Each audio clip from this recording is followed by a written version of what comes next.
Class 11th NCERT में trigonometry chapter में question number 5th first exercise का किस कॉन्सेप्ट पे होना है वो कॉन्सेप्ट समझते हैं और इस क्वेश्चंस को समझते हैं।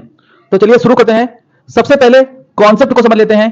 जैसे एक सर्कल है, सर्कल होगा तो उसमें सेंटर तो होगा ही होगा और वो उसकी रेडियस आर भी होगी।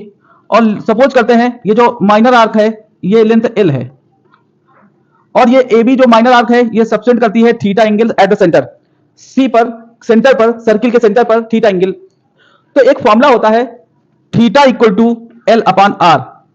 अब आप सोच रहे होंगे ये अगर थीटा एंगल है तो इसका आंसर किस में आएगा, डिग्री में आएगा कि रेडियन में आएगा।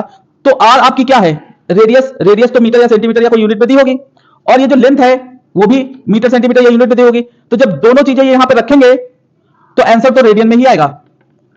लेकिन अधिकतर जो क्वेश्चन होता है वो तो डिग्री में मेजर करना होता है। हो सकता है लिख के आ जाए कि आप डिग्री में आंसर निकालिए। तो क्या करना होगा, रेडियन में निकालने के बाद डिग्री में कन्वर्ट करना हम लोगों ने सीख लिया है। X degree equal two degree हटा के पाई बाई 180 का मल्टीप्लाई कर देते हैं और रेडियन से डिग्री भी हम लोग जानते हैं 180 अपॉन पाई का मल्टीप्लाई कर देते हैं। तो ठीक है, कोई इशू नहीं। इस कॉन्सेप्ट पे बेहतरीन सवाल सामने लिखा हुआ है, in a circle of diameter 40 centimetre. अभी फिलहाल इतना ही जब लाइन पढ़ी तो एक काम करते हैं, एक सर्किल ड्रा कर लेते हैं। इसकी डायमीटर दी है 40 सेंटीमीटर, इसका मतलब इसकी रेडियस 20 और 20 हो जाएगी, तभी डायमीटर इसकी 40 सेंटीमीटर होगी। इट इज क्लियर, ठीक है। अब आगे बढ़ते हैं। The length of a chord is 20। कोई कॉर्ड है PQ सपोज कर लेते हैं, उसकी लेंथ भी 20 है, वो भी 20 लेंथ की है कॉर्ड भी। और find the length of minor arc, ये इसकी लेंथ पूछ रहे हैं। सपोज करो इसकी लेंथ L मान लेते हैं।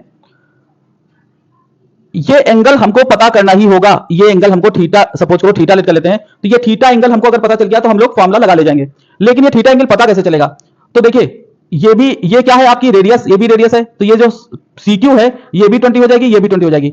इसका मतलब CQ और ये CP और ये जो कॉर्ड है PQ, ये दो तो रेडियस हो गई, ये तो दो रेडियस हो गई और रेडियस 20 दी थी और PQ कॉर्ड क्वेश्चन में 20 दी थी। इसका मतलब ये तीनों के तीनों इक्वल हो गए, तीनों लेंथ 20 हो गई, 20 सेंटीमीटर। तो ये बहुत अच्छा हुआ अपने लोगों के लिए। तो ये जो ट्रायंगल PCQ है इसमें जो एंगल C है वो 60 डिग्री हो जाएगा, क्योंकि जब तीनों लेंथ सेम है तो इक्विलेटरल ट्रायंगल हो जाएगा। जब CP भी सेम, CQ भी सेम, PQ भी सेम, सारी लेंथ सेम हो जाएंगी तो इक्विलेटरल ट्रायंगल हो गया। तो थीटा को 60 डिग्री होना पड़ जाएगा।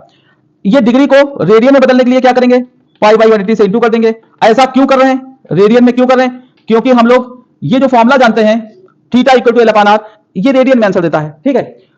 तो अब हम बहुत आसानी से theta equal to L upon R formula लगाएंगे। थीटा की वैल्यू पाई बाई 3 पता चल चुकी है, एल हमें निकालना था, आर की वैल्यू 20, तो एल की वैल्यू क्रॉस मल्टीप्लाई होकर 20 पाई बाई 3, जो भी सेंटीमीटर मीटर दिया हुआ था उतना हमारा आंसर आ गया। तो ठीक है, केवल exercise 3.1 class 11th NCERT CBSE board trigonometry की सिर्फ पहली एक्सरसाइज 3.1 पढ़ाने में हम लोगों को 3 एपिसोड लग गए।